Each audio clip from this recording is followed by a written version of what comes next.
All right, man. It's your boy Trey. Again, man, I'm back. You already know what time it is, man. We got a whole nother person here, a whole nother guest, a whole nother special guest, who she didn't even bat an eye. You know what I'm saying? She pretty much just I feel like she messaged me for me to interview her. But I asked her, she reacted so fast to it, man. I can't wait for y'all to, hear her journey and her story. But with that said, man, you already know, man, like, subscribe to the page, share the video, comment below if there's anything you want to see me do or anybody you want me to interview, have them hit me up or send me their way. But with that said, man, also I'm a trainer besides coach. So make sure you hit me up if there's anything you want in regards to training and coaching and things of that nature, life coaching. Also, I have an email list. Join my email list if you want to learn more about me. I also send out free reports, free audio recordings every single week that can help you level up your fitness as well as just to get to know more about your boy. So join it, man. Why not join?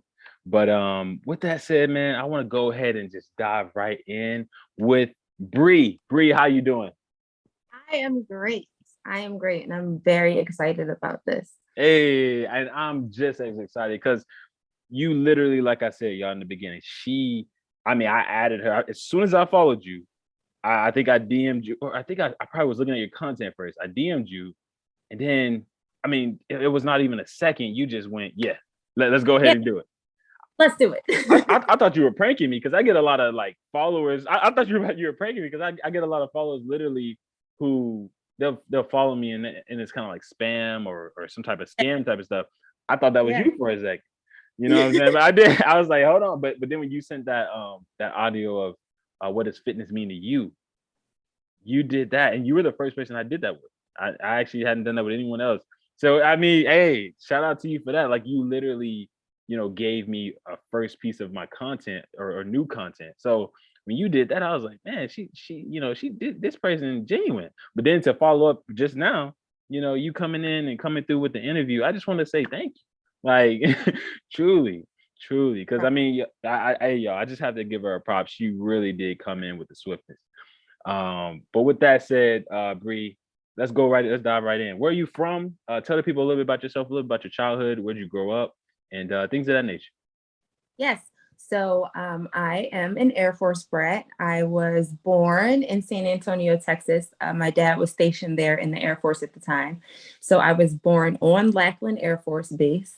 I lived there till I was about 5 or 6, right after kindergarten. My dad located to Philly. So we packed up, moved to Philly, and I've been raised there ever since. Um, I've been kind of like a suburban Philly girl Mm, my whole life. As a child growing up, I was never super social. wow. I was never super popular. I always had one solid best friend Wow. growing up. I Uh-huh. was never sports. I was never into anything that made me break a sweat. I did not look twice cheerleading. Track and field was absolutely not.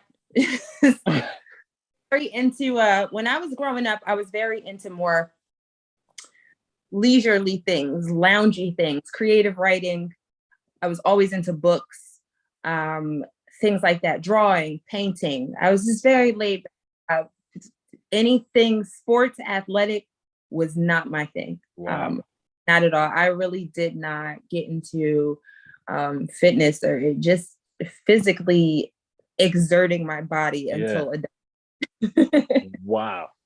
Wow. I mean, I'm sorry, I gotta jump in on this because I mean it sounds like two different people. Like it sounds like it sounds like you Right. got it sounds like you got possessed or something. I mean, yeah, what happened? Like I think so. When I got to college and undergrad, I know everybody talks about the freshman 15. right. Oh, I think mine was probably like a freshman 45. absolutely. Mine was at 50. Mine was at 50. Um, so, uh, and then I, it wasn't until I was like nearly graduating college and I had picked up all of this weight and I was going home Yeah. to see a lot of my family that I hadn't seen since I had been on campus. Mhm. And everybody's super proud of me. I'm graduating. I did my 4 years and everything like that. But one thing that everybody kept noting was, well, you blew up. You know? And, that stuck with me more than the congratulations for man. school. Everybody was just so fixated on how different I looked.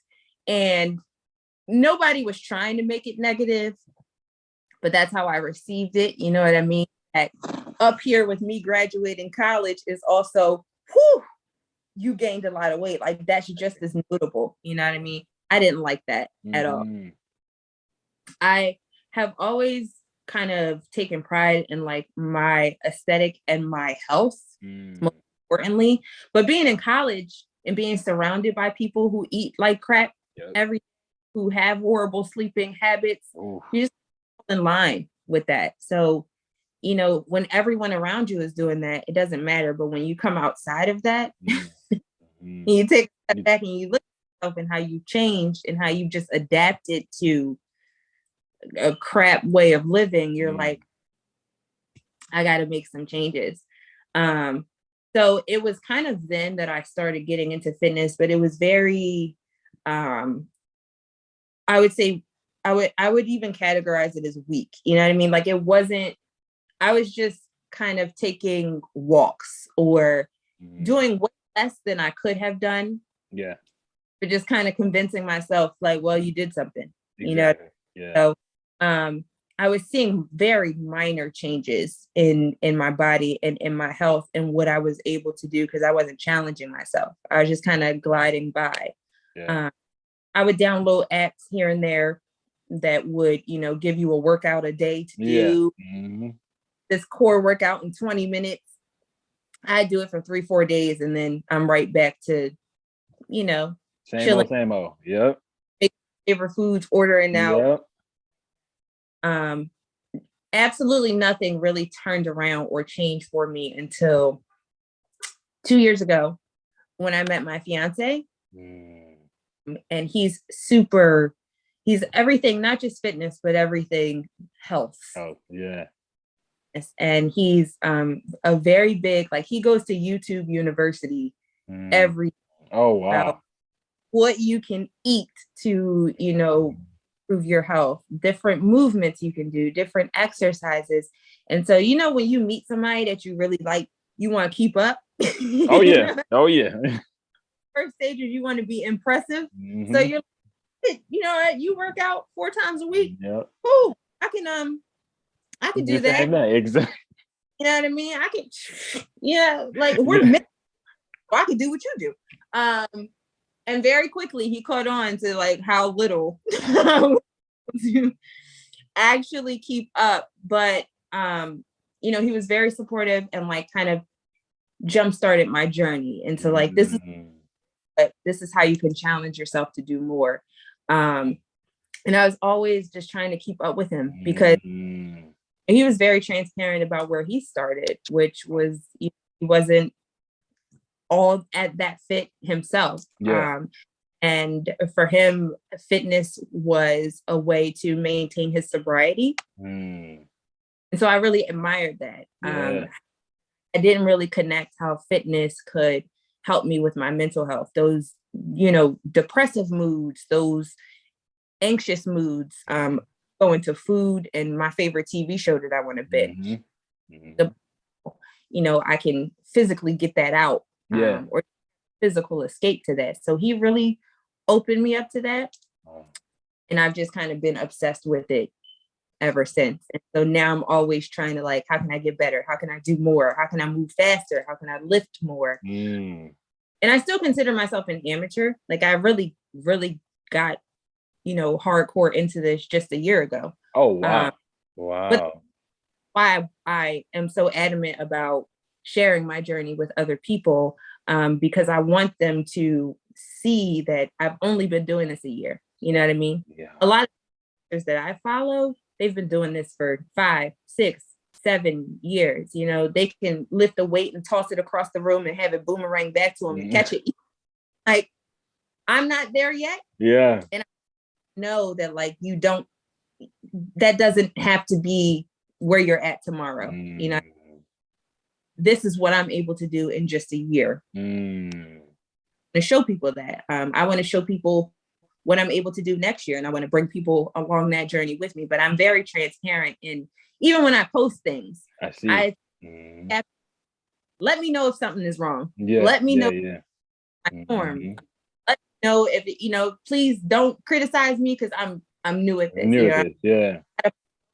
I'm just being authentic and letting people know, where I'm at in my journey and inviting people along. And I saw that about you too, even with your I think it was your last post you just made. You had stated something. It was kind of like a challenge, something you were kind of challenging yourself to do, and you were inviting other people along with that challenge.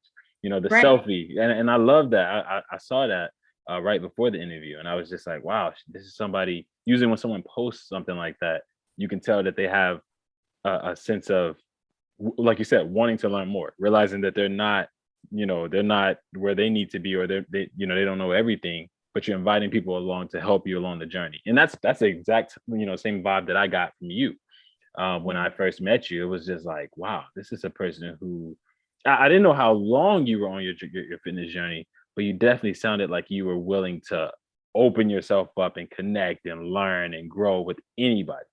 And so, y'all, man, I'm gonna say it off the bat.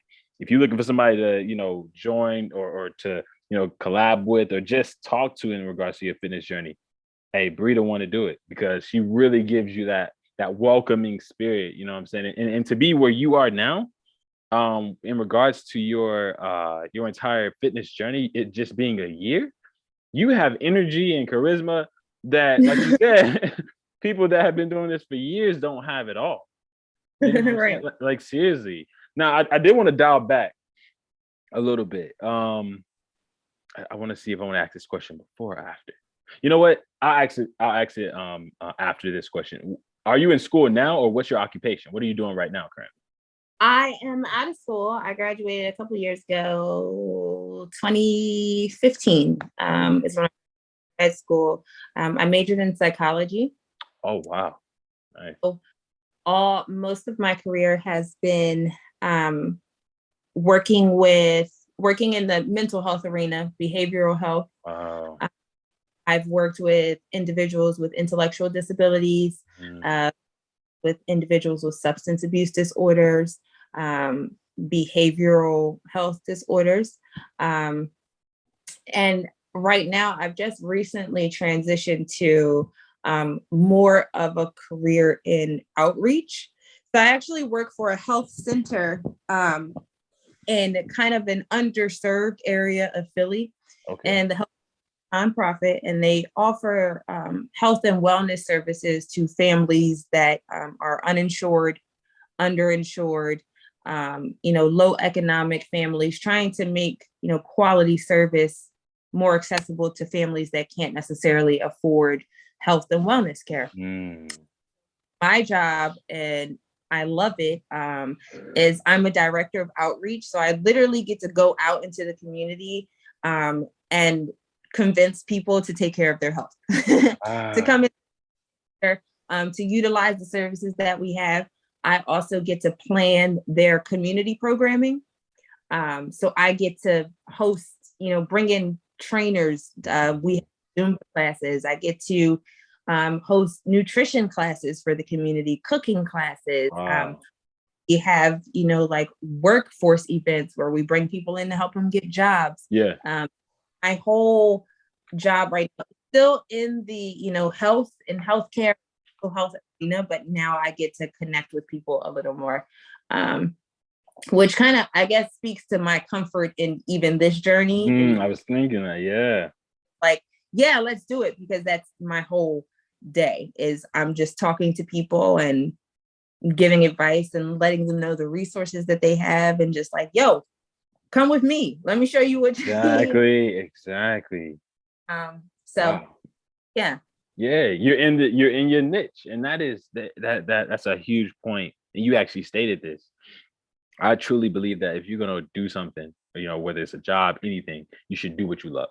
And you just stated that. You said you love it. You know what I'm saying? So it's funny. I right off the bat, I can almost tell if someone's doing things that they love or if they're doing things that they hate. Like usually there's a vibe. There's a really Definitely. Strong, it's a really strong vibe or different vibe when you're talking to somebody who dreads what they do every day, and then you got somebody who loves what they do every day, and you have the same vibe as other people I've interviewed that have said the same thing.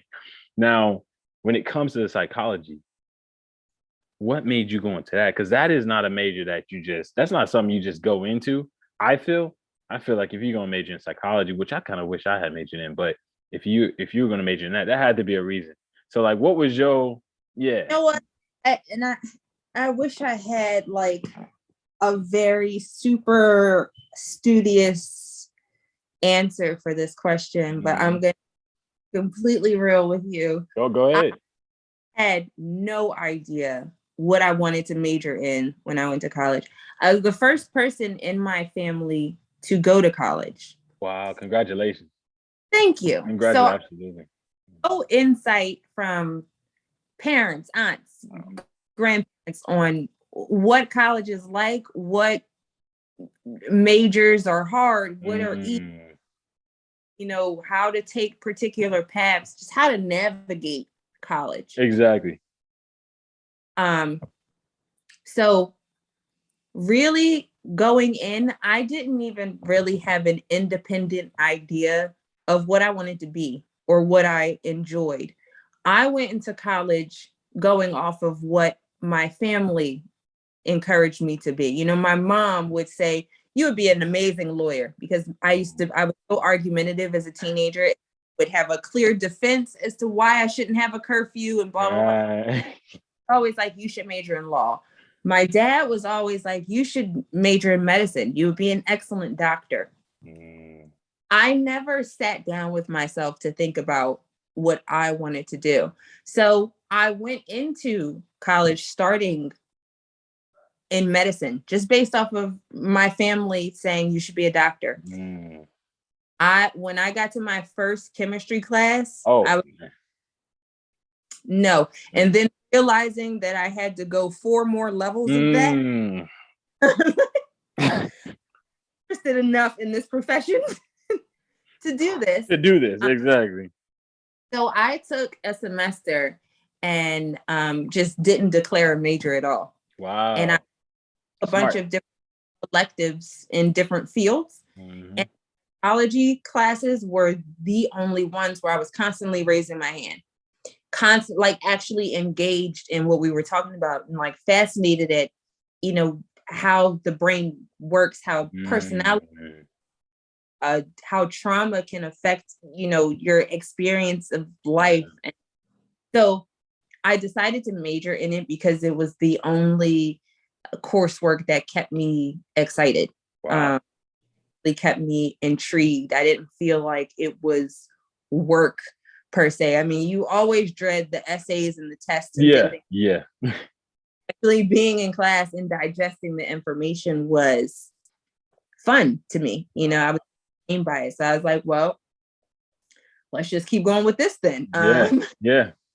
And so I did undergrad, and when I was done, I went ahead and got my master's in clinical psychology. And that was that. It turned out to be a good choice. I've always loved like the populations that I've worked with. And I like challenges. So even the tough situations, work, I've worked in psych hospitals where people have serious diagnoses. And, I think that I like the challenge of figuring out how to individualize my approach with every single person. You know what I mean? That a diagnosis doesn't put someone in a box. 10 different people can have the same diagnosis and it looks different on each of those. So the way you talk to them, the way you approach them, the way that you offer care has to look different each time. So I think I like the challenge of figuring out, how do I connect with you specifically? I education behind your diagnosis, but what does that mean about you?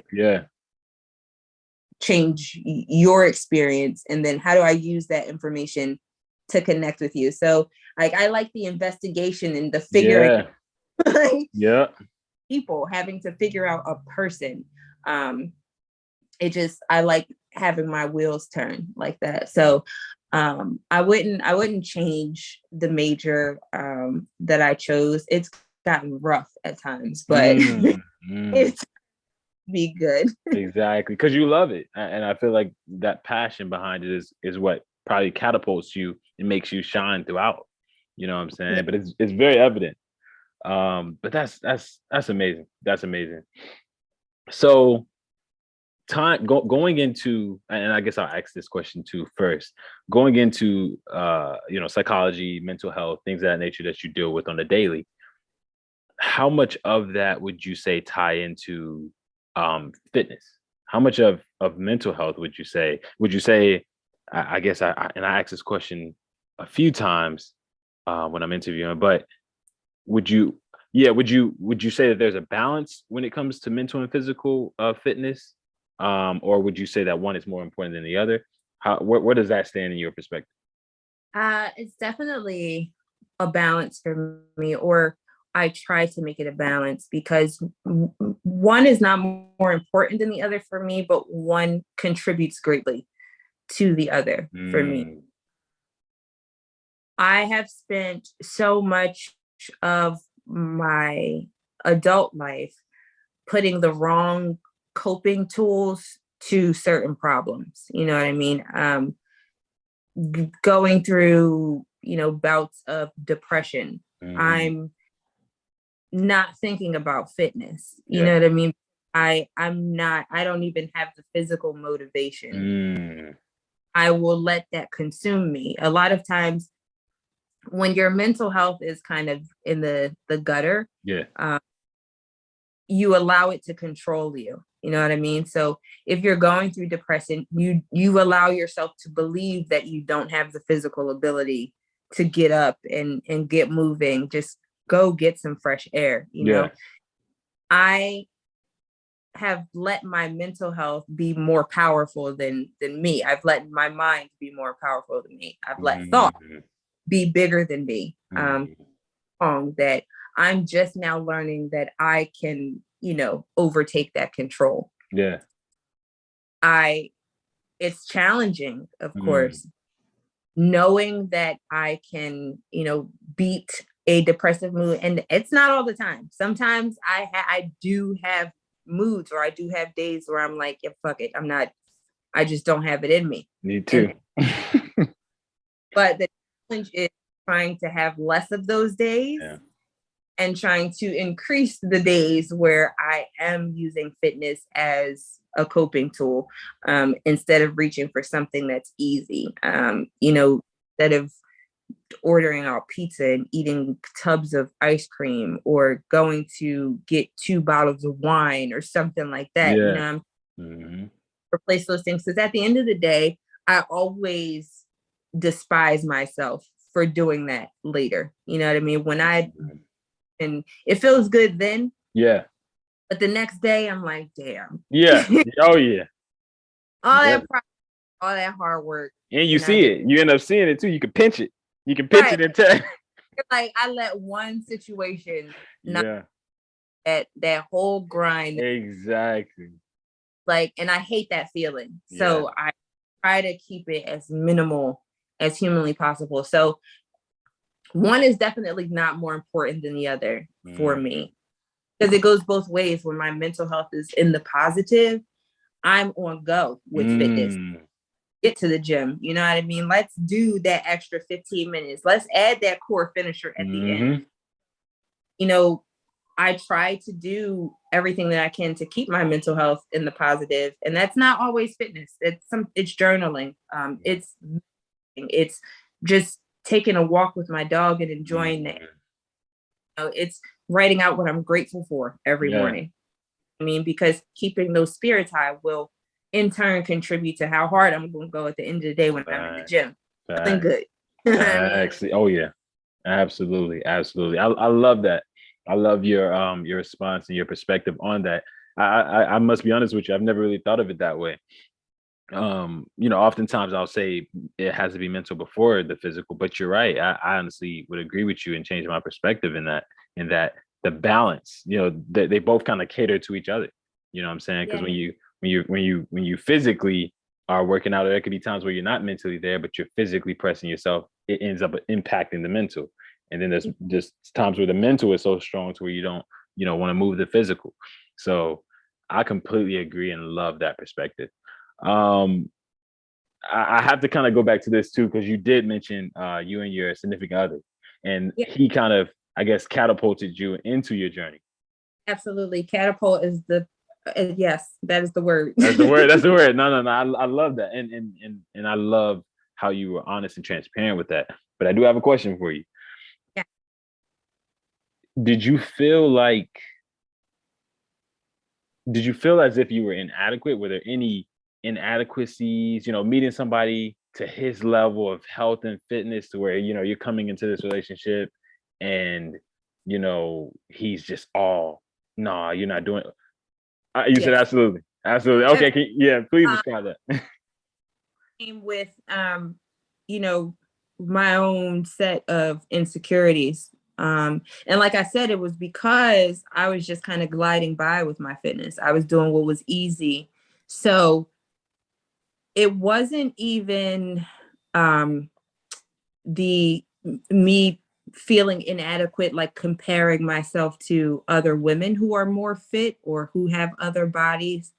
It was really knowing that I I could challenge myself more. Like I could do more. I could go hard, and I'm just choosing not to. Yeah. But that it's not sustainable when you're choosing to be with someone who does push themselves to their limit. You know what I mean? Because it was just uncomfortable. Yeah. Just doing 10 jumping jacks and calling myself done. And then meanwhile, this man next to me is, like going hard. Yeah. It doesn't feel right. Like it doesn't feel like we should be a Wow. thing. I mean, it Mm. feels like he's levels above. So my biggest insecurity was just sitting with the knowledge, like the awareness that I could go harder. You know, I could start working out a little bit longer. I could start adding that to my routine. I'm just literally choosing not to. So the big insecurity was like realizing this is really me versus me. You know what Yep. I mean? Mm-hmm. I'm just kind of comfortable with Mm. it. And I finally had met someone who challenged me to go outside of that comfort zone. You know what I mean? And he definitely came into the relationship, of course, attracted to the person that I was at that time, Beautiful, beautiful. Mm. attracted to the physique that I had.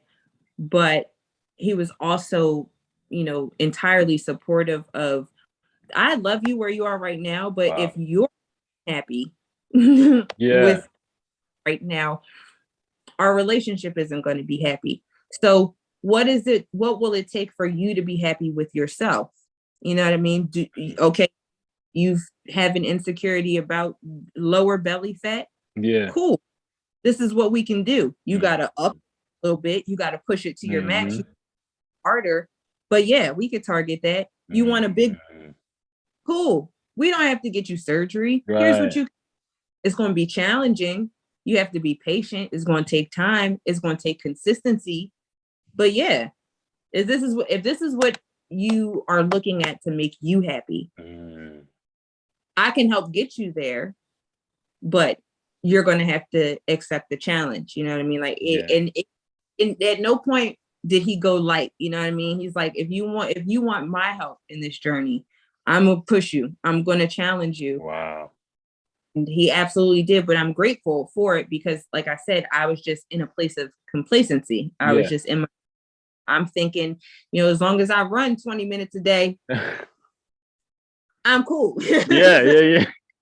Yeah. So it took someone outside of myself to Mm-hmm. say, that's cool, but you could do a little more. And that's cool, but that's not gonna get you to where you want to be. So you can either and keep doing it and keep envying the people that are doing more, Mm-hmm.